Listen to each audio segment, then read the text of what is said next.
لبيك اللهم لبيك لبيك لا شريك لك لبيك إن الحمد والنعمة لك والملك لا شريك لك لبيك اللهم لبيك. balma shirifla tv la jiba mo bela je fo ni islamia ka fuli no yala ka kishina ga hinena ka barka ambela taala dili ala ko ke ka anni au bela jele nabo au bismillah ka jamukan hukmu konnala no special haji jamukan mi sileno shirifla tv la na karangere no anga hijide mun be makan jamana kan ka kuna foni bela jele nti auma awatula au bismillah kokuraye o kenen konnala ina fanya fo ye jamukan temino na tumna madina sigi bara famba e ziarawe kati sinda alakira no mun be madina konnala yoro cha mameno anga hijidon bita kata munun ziara kranyala shirifla agence hijidon grupu folo ni flana ni sabana kofe anga grupu nani na fana tara kata uka ziara ke ina fo grupu temino tara kata ziara mun ke ufana tara kata sinda o senaron bela jilna ziara nunun banen kofe anga gidi noy agence directeur général adjoint El Haj Umar Jabate Baliki ani hijide no uluyuka nisodia ira uye nyefoli kanyi anga jangu nyefoli ulame. Alhamdulillah ambe Allah tanu kala barakada ko me ayin lahiru min di tamadewma depuis Bamako amba fe ko le dafa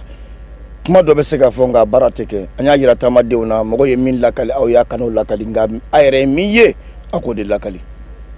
ma fala mun nana uye bara mun kan ya fuye ka suruma nan go abena beke onga fuyi ta sabati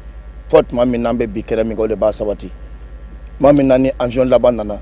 femben kera unyefo ya beke uye daya yira ka fo skatala wallahi ayi min fo ko sabatira ko halna dan mako wasara o so madai na kunye ziyara mi ango mango kharijiya wala o ziyara kunye ziyara kharijiya anya damne kuba ani kira juma frosse lero mina anyo lage kira ijmas lero mina ka soro ka boy ka ta kuba on tare ka ta kiblatin saba masajid ka boy kana jabal uhud mazra no kira ka soye antemana ko ro ziyara usman ne kolomi sangadi sahaboma adatu lembe an sega jo antemana ko belaji den ziyara wala anana kana ziyara la bayrom na oy uhduye kayira ka fo madina fo yoro kacha mais alhamdulillah yoro shite madina anya yoro beke misri mumbe misri kerefe no abakar kayoro umar kayoro kamama ani ali kayoro ani ijaba ani ni belaji lenke wala mi kunga gela okunye kabral musharrafa ani abubakar siddiq ani umar ani beke kado bakia mo watan ko dalimbe ka damne kira ka dimbe wala ka tasi hasan bin ali usman bin mazuno kira re balmanke wala kira bakia shufole kata usman ziyara ka boy kana halima saadiya ka boy kana tolla ba fatima bintu asad kira re dara wala kabru kono ya gira ka fo ala kwa ke ni muso bayin kama ka hina madina wala amirom nabi ziyara be kon bana he dembe wasara be farifunna amba fe ka boy sisa ka sere fla kumbe haramuna wala kuma min ba fe ka fo so madina odeni ziyara laba wala kira bi ni mo laba fona e solli ala rasul ajaranya abunyana ma ala ni aweru sababu ama senga nyi foila anga certificat no ye certificat mbi duga ukai ayene hiji kan denge hiji madan surala ala ka barke do ala abora na folo mina ala ka jidi ala ka den sural jinena ala ka jinena ka kan nafa ya ala kirafe awur nye famu chama de surala parce que aw ka compagnie na mo munu na blanya obe mo bonya ka an karama ala ku barka dula obe hera binyini ala ka de anuma obe hera binyini ala ka dunuma ala ka chekorobani sonkoyi ka jigitugu ka meni na ankoro ka meni na ankoro ala ko ka ala ya bonya kamba aw kai ala kira kai vraiment ne ko ni son jale no de depuis bimase o kama de bisika so mbe ka kashiwa mauludula antara mauludula karamo yi kanto kanga do awnyini fen ban fe angana fitini nyinde kanga bilebe ba de nyini o yoro la doro yana ka kila kuma na ne wo ne be fe ka tamagani una ala sira ko kene ngode kadni wa ala sira ko kene ne ba fu ga barkada ame ala fo ka abarkada ame an karamo asida shirif usman madan haidara fo ka abarkada ninta mena ko fe malika laside mimbe arabi saudi jamanaka noye mulay zeni ani ajenyo noye yakuba jakitena le consul na le sikleme jida wula kata tamake kata folike agence shérif la hijidona ambassadeur ka foli konnala ay ayra ka fokale ni sodiale no nisɔdiya fan caman a fan fɔlɔ ye ka wuli ka taa ala ni alakira ka dunanw minnu bɔr'u ka jamanaw na ka na hiji kɛ ka wuli ka taa foli bila olu la o ye nisɔdiya koba ye ale bolo nisɔdiya filanan o ye ale wulila ka taa a balima maliyɛnw lajɛ ani minnu famana ɲɔgɔn ma ale bɛ maliyɛnw de tɔgɔ la ni malidenw tɛ yen nɔ ale tɛ yen ka taa foli bila olu la o fana kɛra nisɔdiya koba ye ale bolo a tilara k'a jira k'a fɔ ko nin kɛra laada ye ale bolo a n'a balimakɛ n'o ye consul ye min sigilen yɔrɔ bɛnnen don Jeddah ma ale yɛrɛ sigilen don Riyad n'o ye Arabie Saoudite capitale ye k'a kɛra laada ye u bolo san o san ni Sherifila hijidenw nana u bɛ wuli ka taa foli bila u la ani Mali hijidenw bɛɛ lajɛlen olu de ye dunan jatigiw ye ka tila k'a fɔ u ka dunanw ma ko u bisimila Arabie Saoudite dugukolo sanfɛ jamana bɛɛ lajɛlen tɔgɔ la consul ni ale ye an balimakɛ Yakuba Jakite ye ale y'a ka nisɔndiya yira an na ale ye min sɔrɔ k'a fɔ an ka jɛ an ka Yakuba Jakite lamɛn. Yani n ka nisɔndiya yira n bɛ foli kɛ fɔlɔ maliyɛn fɛn fɛn nana pèlerinage na ɲina n'u nana hiji la ɲina ala ye fɛn fɛn garijɛgɛ don a la ka na hiji la ɲina n bɛ foli k'a bɛɛ ye k'a f'u ye ko bisimila Makan Medina Arafat Muzdalifa ani Mina o bɔlen ko n b'a jira k'a fɔ anw nimisa wusalen don ambassadeur bɔra ka kuma damadɔ fɔ n bɛ segin olu de kan parce que kuma wɛrɛ tɛ ne bolo min tɛ ambassadeur ka kuma ye a fɔlɔfɔlɔ ye mun ye o tun ye ka foli bila bɛɛ ye yan ayiwa ka foli bila maliyɛn bɛɛ ye pèlerin fɛn fɛn sera yan ayiwa filanan fɛnɛ ka f'u ye ko u bɛ yan u k'a dɔn k'a fɔ ko consulat bɛ yen ambassade bɛ yen u kama yan n'i y'a ye anw bɛ yan o ye maliyɛnw de kosɔn ye ni maliyɛnw tɛ peut-être anw tɛna sɔrɔ yan ayiwa k'u hakili latigɛ d'u ma k'a dɔn k'a fɔ ni gɛlɛya fɛn fɛn b'u kan u kana jɔrɔ u k'a dɔn k'a fɔ ko mɔgɔ b'u kɔ yan n'o ye ambassade ni consulat ye an b'a fɛ k'u hakili latigɛ n'o ye o ye fɔlɔ ye filanan an b'a f'u ye fɛnɛ ayiwa u k'u hakili to hiji kow la parce que hiji ka nɔgɔ a ka gɛlɛn an b'a f'u ye don o don ayiwa a nɔgɔya yɔrɔ jumɛn ye a nɔgɔya ye o ye n'i bɛ ladilikanw lamɛn parce que n'i nana i tɛ se k'a bɛɛ dɔn hali n'i ye san 10 kɛ hiji la i kɔni b'a dɔn hiji kɔni tɛ bɔ a nɔ la mais san o san autorité saoudienne u bɛ fɛnw yɛlɛma n'o yɛlɛmali ninnu nana n'o ma ɲɛ f'i ye i tɛ se k'o dɔn i bɛ se ka bila fili la ka sɔrɔ i t'a dɔn o de y'a kɛ an b'a fɔ hijiden bɛɛ u ka encadrement mɔgɔw k'u lamɛn u bɛ conseil fɛn fɛn d'u ma u ka tɛmɛ o siraw fɛ parce que n'i nana jamana la a wajibiyalen don i ka jamana sariyaw bato n'i m'olu bato dɔrɔn i bɛna gɛlɛya se e ma i bɛ gɛlɛya se i ka jamana ma donc an bɛ o gɛlɛya o conseil o di maliyɛn bɛɛ ma pèlerin bɛɛ ma o bɔlen kɔ ye an bɛ dugawu d'u ye k'a f'u ye ala ye fɛn fɛn garijɛgɛ ɲina hiji la ala ka hiji kɛcogo ɲuman d'u ma u ye dugawu fɛn fɛn kɛ ala k'o bɛɛ minɛ ala ka u ɲuman nana cogo min ni hiji banna an bɛ dugawu kɛ ala ka segin n'u bɛɛ ɲuman ye kɛnɛya ani baden na an b'o dugawu kɛ hijiden kelen kelen bɛɛ ye ayiwa an b'a ɲini hijiden kelen kelen bɛɛ fɛnɛ fɛ u ka dugawu kɛ mali ye gɛlɛya min bɛ mali la bɛɛ b'a kalama ayiwa n'an farala ɲɔgɔn kan ka dugawu kɛ ka ca ala fɛ ala b'an bɔ gɛlɛya kɔnɔ ala bɛna ni hɛrɛ ye mali la hɛrɛ min n'an bɛɛ b'a tɔnɔ dun yan an b'o ɲini ala fɛ ala k'o k'an ye ayiwa o de tun ye dakuruna damadɔ ye ne tun b'a fɛ k'o fɔ. Monsieur Jakite ala ka dugawu jaabi ala ka hɛrɛ nati mali kɔnɔ an b'a fɔ bamanankan na ko bonya bɛ manden bonyamasegin bɛ manden ambassadeur ani consul o kelen kɔfɛ ka wuli ka taa foli bila agence Sherifila hijidenw na hijidenw y'u ka nisɔndiya yira fo ka taa se agence ɲɛmɔgɔba yɛrɛ ma n'o ye an balimakɛ Elhaj Ali Sidibe olu ye nisɔndiya kan min sɔrɔ k'a fɔ an ka jɛ an k'o lamɛn. Vraiment nisɔndiyalen don consul ambassadeur nani ka na an fo vraiment a diyara n ye a bɛnna an ma an bɛ dugawu de kɛ ala k'an n'a mɛn ka nin kɛ ala k'an sutura ala ka n'an labila ala ka barika don agence na ala ka barika don TV Sherifila la k'an ɲɛ mɛn an karamɔgɔ yɛrɛ la ala kana dangaden bɔ an na la ala k'an n'a sutura ala ka n'an n'a labila an bɛɛ ɲuman nana cogoya min ala k'an ɲuman segin ten ka taa an somɔgɔw ɲuman sɔrɔ ala k'an bɛɛ farikolo kɛnɛya ka baara nin kɛ ala kana baasi y'a la bɛɛ ni kɛnɛman nana ala ka bɛɛ ni kɛnɛman segin ka taa an somɔgɔw fana ɲuman sɔrɔ yen kuranɛ bonya n'a barika kosɔn sɔla rasul vraiment consul nana an filɛ a diyara an ye a bonyana an ma awɔ vraiment nisɔndiyalen don bi an nisɔndiyalen yɛrɛ don ka sababu kɛ vraiment ambassadeur nana bɔ n'a ye bi mais yɛlɛ an ka se ambassadeur ka foli ma fɔ an bɛ foli kɛ Seribucɛ la fɔlɔ parce que an y'a dɔrɔn an bɛ se k'a fɔ a sababu y'ale ye vraiment yɛlɛ an ka se ambassadeur an bɛ foli kɛ Seribucɛ la yarabi saɲɔ bɛ Ala bolo Ala k'o bila ji kɔnɔ yarabi saɲɔ bɛ Ala bila gɔjɛ kɔnɔ yarabi Ala k'a bolo mɛn a ka baara la yarabi Ala k'a mɛn kɔrɔ Ala ka barika da n'a ka denbaya bɛɛ lajɛlen ma Ala ka kira bɛɛ kɔsɔ sallallahu salim vraiment sinon an tɛ sɔjalen don bi dɛ foyi t'ala ni sɔjɛ yɛrɛ tɛ bi vraiment kuma ka gɛlɛn an ma dɔɔni vraiment an bɛ yafa ɲini k'a fɛ fana a ko bɛ ka salama hɔrɔn an bɛ Madina al-Munawwara n'Ala sɔnna a ma ka bɛn bi le 28 ma ni Ala sɔnna a ma Madina yan nɔ le 28 septembre 2019 ambassadeur Moulay Zein ani consul général n'o ye Yakubu Jakite u nana bɔ an na bon nin t'u siɲɛ fɔlɔ ye ka na bɔ anw na an b'a fɔ finalement ça devient coutume an bɛ se k'a fɔ n k'a kɛra coutume yɛrɛ ye sa quoi parce que san o san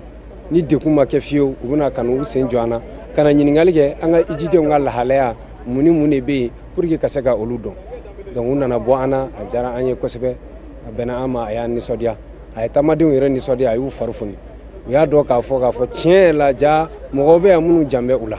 barisa u yɛrɛ ka kuma kɔnɔ u y'a jira k'a fɔ ni maliyɛnw tɛ olu tɛ o kɔrɔ ni maliyɛnw tɛ olu tɛ yan n'i y'a mɛn ambassadeur a bɛ yan de ko maliyɛnw ka ko n'i y'a mɛn consul a bɛ yan de ko maliyɛnw ka ko bon u nana ka na assister ni ko o ko bɔra la pour que u bɛ se ka an dɛmɛ barisa n'i y'a jateminɛ fɛn caman bɛ yen n'an mago jɔra o papier la yan jamana mago bɛ jɔ consulat mɔgɔw olu de ka seereya kan na o papier ninnu kan bon alhamdulilayi an mago bɛ jɔ o fɛn fɛn na a ka ca la u b'o ɲɛnabɔ barisa Saudiya jamana yɛlɛmali camanba de bɛ ka don a la hala da fɔlɔ la aw filɛ baara min na aw tun bɛna ten tɔ foyi tɛ fɔ aw ye mais sisan u y'a kɛ kabiri aw mana fɔlɔ fo a ka i bɛna ni caméra o caméra i bɛna ni hali micro min ye fo a k'a bɛɛ de bila ka na fɔlɔ u k'a bɛɛ de ɲɛɲini k'a bɛɛ de ɲɛdɔn fɔlɔ donc n'o tɛ hali n'i nana u tɛ sɔn donc a bɛ n'a fɔ yɛlɛmali caman bɛ yen u bɛna fana k'an assister o yɛlɛmali olu kɔnɔna na donc o la u ka nali ka n'an lajɛ a diyara an ye kosɛbɛ mais an kɔni bɛ min ɲini u fɛ n'o ye ladilikan ye n'an b'a fɔ u b'a la u ka segin u ka continuer ni a ye u k'a dɔn k'a fɔ u bɛ yan maliyɛn hijiden bɛɛ de kama non filière gouvernementale non filière privée comme hakilila kelen min b'u la u ka baara kɛ ni o hakilila in ye o kɔni an bɛ se ka min fɔ ka min yɛrɛ gɛlɛya k'o kɛ message ye k'o lancer o ye o de u bɛ yan nɔ n'a fɔra olu u yɛrɛ ko k'u bɛ yan Mali de kama donc o la baara kana kɛ ko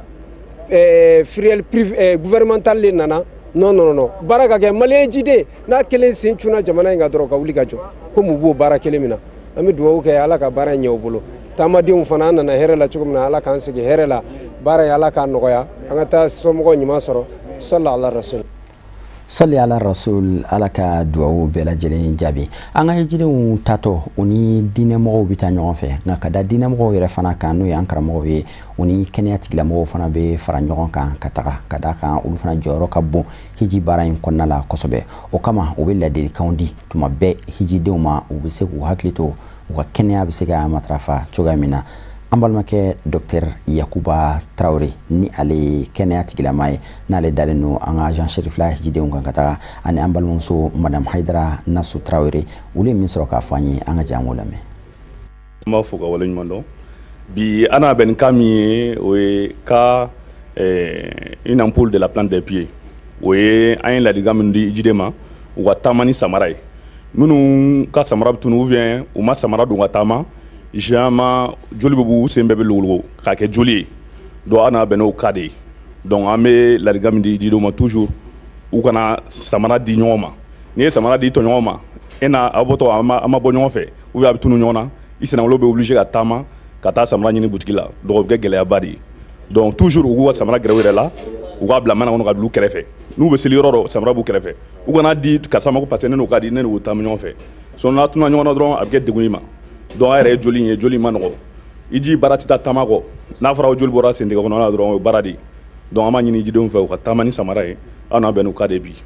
bi consultation sira kan an bɛ maa 100 ani maa 60 la donc an bɛ ladilikan min di pèlerin fɛn fɛn bɛ na agent chérif la tɔgɔ la hali n'u bɔra région wɛrɛ la n'u nana u ka tɛmɛ an fɛ centre chérif la sabula dɔgɔtɔrɔ min mana Arabie Saoudite yan i tɛ se ka yan dɔn donc yan c'est un cas particulier i mana furakɛ cogo cogo fɛn min b'i ɲɛ an b'o dɔn k'o kunbɛn ka furaw d'i ma min bɛ se k'i kunbɛn ka tɔɔrɔ ta ka bɔ i kan cogo min donc an b'o ladilikan di pèlerin ma an bɛ foli laban di an karamɔgɔ yɛrɛ ma n'o ye Asɛri Chérif Usumani Madani Haidara ye ale min kɛra nin ko in sababu ɲuman ye agence belebele in sababu ɲuman ye an bɛ foli d'a ma an bɛ baara min na ta an bɛ ale de ka baara la sabula ale de y'an kalan na tɔɔrɔ kana jiden kelen sɔrɔ an ɲɛna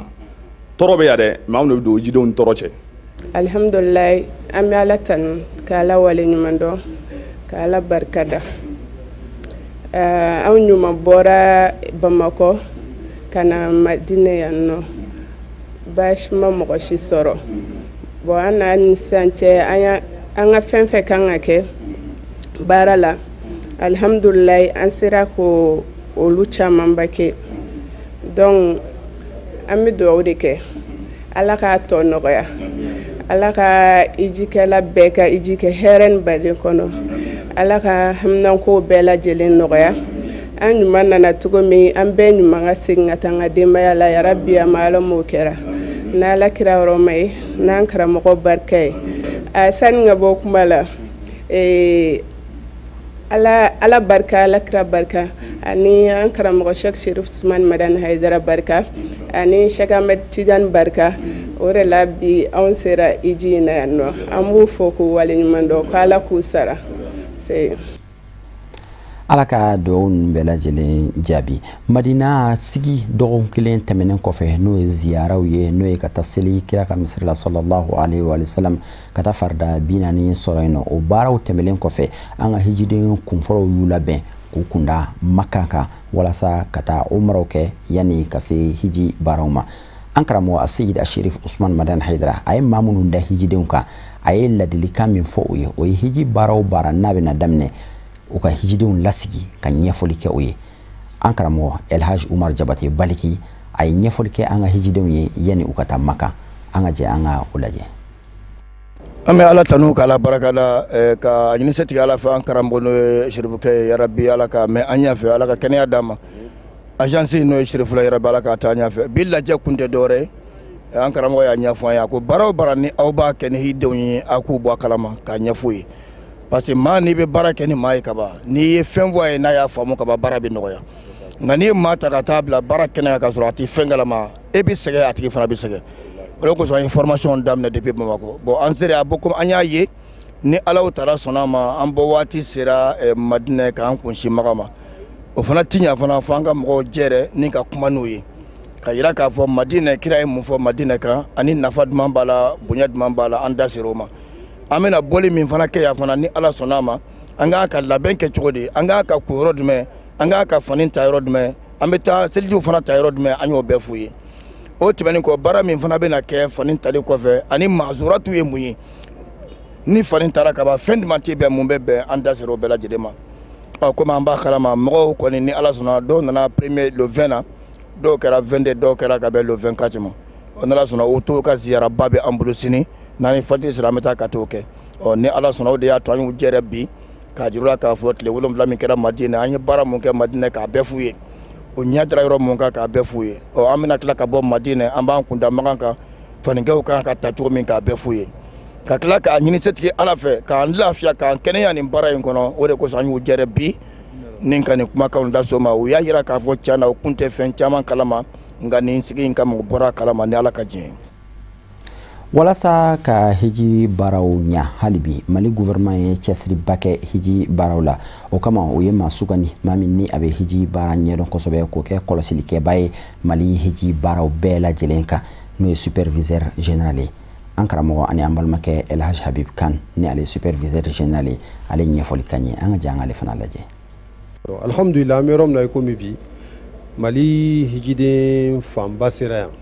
Mali hijiden fanba sera Madina minnu sera Madina alhamdulillah a bɛɛ lajɛlen sera hɛrɛ la a sera nɔgɔya kɔnɔ baara o baara ni degun misɛnninw ni gɛlɛya tɛ ban o ye taama yɛrɛ na cogoya ye n'a bɔra o gɛlɛya misɛnninw na an ma gɛlɛyaba ye niveau si la an ma gɛlɛyaba ye k'a ta hijidenw kunbɛnni na aéroport la ka na n'u ye u ka hôteliw la a kɛra privé a kɛra gouvernement ye n bɛ kuma la Mali hijiden bɛɛ lajɛlen de kan alhamdulillah a bɛɛ lajɛlen kɛra nɔgɔya la a kɛra kɛcogo la o hijiden minnu fana sera Madina alhamdulillah o fan caman fana ye Madina sigi kɛ k'a ban u y'u kunda Makan kan an bɛ yɔrɔ min na caman fana y'a ka umra kɛ ka ban dɔw bɛ sira la ka tagalen dɔw fana kan ka wuli sini ka se sinikɛnɛ ma o n'a ɲɔgɔnnaw Donc de façon générale am se ka fɔ banda sigi kɔni kɔnɔna la an satisfait non an ye waati min kɛ Madina fo ka se bi ma agence kunda gouvernement kunda problème majeur foyi ma posé an na i n'a fɔ Saudiya autorité ka niveau la k'a fɔ ko nin gɛlɛya kɛra hijiden dɔ kan wala agence dɔ kan wala gouvernement kan o observation ma kana autorité saoudienne fɛ ça c'est très important wele min ka da o kan o kan sama duwaw la parce que an mago bɛ duwaw la baara in tɛ baara nɔgɔmanba ye diɲɛ bɛɛ bɛ ɲɔgɔn sɔrɔ yɔrɔ min an fana an bɛ duwaw k'u ye an bɛ duwaw kɛ jamana ye an ka ko in kɛ hakilisigi ni basigi kɔnɔna la an ka jamana bɛ lahalaya min na o duwaw y'an ka duwaw la priorité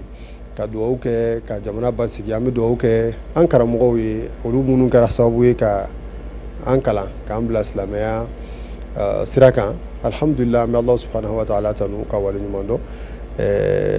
guide ni délégué fɛn fɛn bɛ yan diinɛ mɔgɔ la an b'a bɛɛ lajɛlen ka foli n'a ka wale ɲuman dɔn na se an ka président ba ma n'o ye conseil président ba ye Cherif Ousmane Badane Haidara an bɛna waati min na a ye ladilikanw di a ye bilasiralikanw kɛ an b'a fɔ a ye k'a fɔ ni Ala sɔnna a ye bilasiralikan ni ladili minnu kɛ an bɛna baara kɛ n'a ye wa baara bɛ ka kɛ n'a ye fana halisa a bɛ ka ko in lajɛ k'a sigilen to yen a bɛ ka bilasirali kɛ donc ni Ala sɔnna an b'a fɔ a fana ye Ala k'a sara hɛrɛ la a n'a ka denbaya bɛɛ lajɛlen an bɛ maliyɛn bɛɛ fo ka maliyɛn bɛɛ wale ɲuman dɔn.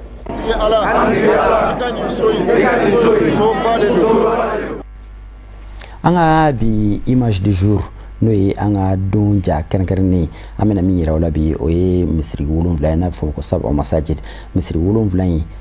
kira ka tarihuma yɔrɔ n'o ye yɔrɔ histoire ma yɔrɔ belebele de ye a yɔrɔ in sɔrɔla cogo min na o ye kira ka kɛlɛ dɔ senfɛ sallallahu alaihi wa sallam ani makan kafiriw ka kɛlɛ dɔ senfɛ Salmanul Farisi ni ale Perse ye Iran ka don ale nana kana hakilina dɔ di alakira ma sallallahu alaihi wa sallam o hakilina tɛ dɔwɛrɛ k'a fɔ ko olu fɛ ni kɛlɛ tun nana bi olu kan olu tun bɛ dingɛ de tigɛ k'a kɛ ka u ka dugu la koori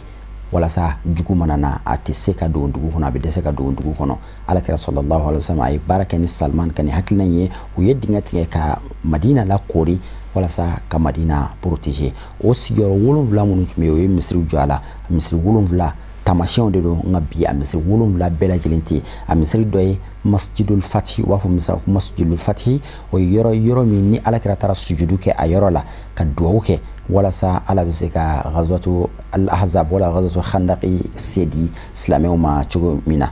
misiri dɔ bɛ yen nɔ o tɔgɔ dara Salmanul Farisi la ale min yɛrɛ nana ni khandaqu hakilina ye misiri dɔ fana bɛ yen min tɔgɔ dalen bɛ Fatimatu Zahra la n'o ye kira yɛrɛ denmuso ye misiri 4 fana bɛ yen min tɔgɔ dalen bɛ kira ka sahababa 4 na Abubakar Omar Osman ani Ali nin de ye misiriba 4 ye o ghazwatul ahzab kelen de fana na kafiri ɲɛmasaba min tun bɛ yen n'o ye Amr ibn Abdul Wuddi ye ni a tun dɔnnen don kosɛbɛ Ali ye ale faga o don de a kɛra silamɛw ka kunkɔrɔtaba ye o kama silamɛw ka yɔrɔ tarihumaba de don silamɛw ka kunnawolo yɔrɔba de don o kama ni madinakaw taara hijidenw taara Madina yan'u ka bɔ yen nɔ u ta ka t'u sen jɔ a yɔrɔ la ka taa ziyara kɛ a yɔrɔ la misiri 7 o de tun tarihu dɔɔni ye nin ye.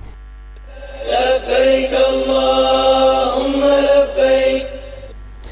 rubrique duwawu o ye yɔrɔ kɛrɛnkɛrɛnnen an bɛ duwawu kɛ yɔrɔ min na an y'a fɔ aw ye an ka jɛmukanw tɛmɛnenw bɛɛ lajɛlen na an ko jɔrɔ ni hami min bɛ an ka sherifukɛla bi n'o ye Seyid Cherif Ousmane Badane Haidara ye o ye jamana in hami ni a jɔrɔ b'a la o kama hijidenw tatɔ a y'a yira hijidenw fɛ ko n'u jɔra yɔrɔ o yɔrɔ la kira nɔna n'u jɔra yɔrɔ la k'u jigi b'a kan ko duwawu bɛ jaabi yɔrɔ min na u ka duwawu kɛ jamana in ye u ka duwawu kɛ jamanadenw bɛɛ lajɛlen gɛlɛya min bɛ an ka jamana kɔnɔ walasa ala bɛ hinɛ an na ka gɛlɛya in wuli o kama an ye nin kɛ yɔrɔ waati kɛrɛnkɛrɛnnen hijidenw mana jɔ yɔrɔ o yɔrɔ o bɛ duwawu kɛ donc an ka bi rubrique de duwawu an ka jan k'o lajɛ.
amin ya rabbi alaka do bela jelen jabi antu min so kara se awma anga bi special hajika no jem kan kan ne miskile no shirfla tv ka wa hijide on kuno funi di awma kam ni madina kam ni maka o ka bara o bela jelena o de tuni ambe fuli kan kan ne bla kata ankaramo anya shirfke as-sayyid al-sharif Uthman Madani Haidara anaka dimbaya anaka nubawo na deme bawo bela jelema ulumun ka chesri nu ka wuli ka jo kera sababe kan imbara nunun bela jelen sigi senga ka agence Sherif la sigi senga wala sa hiji no musaka ta lafiya la ka hiji bara o bela jelen ke nogoya ani lafiya la chugamina ka klaka ninja ka anso yin sigi senga no Sherif la TV wala sa o ka islamiya kunafuni ana o ka hadamadiya kunafuni bela jelen bi se ka soro aka chugamina ame afoka wala nyana ka do nyina fe ka klaka do ke ay ame Allah taala dili ala kasigida na tawira an yaw bela jelena wassalamu alaikum wa rahmatullahi ta'ala wa barakatuh labbaik allahumma labbaik labbaik